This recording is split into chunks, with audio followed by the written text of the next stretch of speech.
So a lot of people use pause squats as part of their program, but we don't see the pin squat quite as commonly. So today I'm going to talk you through some of the extra benefits that you get from the pin squat compared to the pause squat.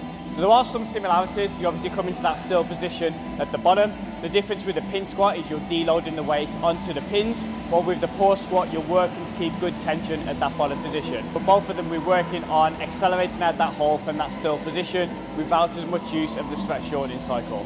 One of the benefits of the pin squat, especially if you have a bit of asymmetry side to side, or if you feel like you're rotating slightly in the squat, with the pin squat we can use the pins as an external constraint to work on trying to touch symmetrically. And if you do rotate or shift side to side, it's going to negatively impact that movement. You can also use the pins to kind of line yourself up a little bit better and kind of get things a little bit more symmetrical as you go through the reps. So if you find you're touching on the left side before the right, you can try and correct it on the next one. We can also then really focus on keeping the weight as even through the feet.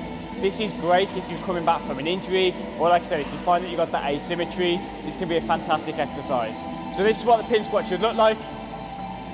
So your normal squat, your normal setup, then we're going to be nice and controlled on that way down. We're looking to hit onto the pins nice and lightly, and then accelerate off them as quickly as we can. So we're not looking to relax. Imagine putting 10% onto the pins and keeping the rest of the weight on your back. That's what we're really looking for, trying to keep the weight nice and even through both feet. So these are a viable alternative to the pause squat. So if you feel like you need a bit of variation, or if you're getting a little bit bored with pause squats, these can be a great alternative. But in particular, if you've got that asymmetry side to side, these can be a great way to clean these up. Another thing that you can play around with is different heights.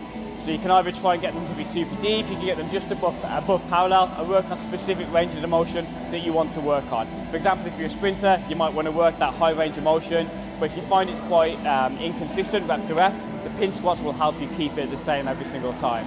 Lots of benefits, guys. Try them to your program, and as always, any questions, let us know. It's pretty good.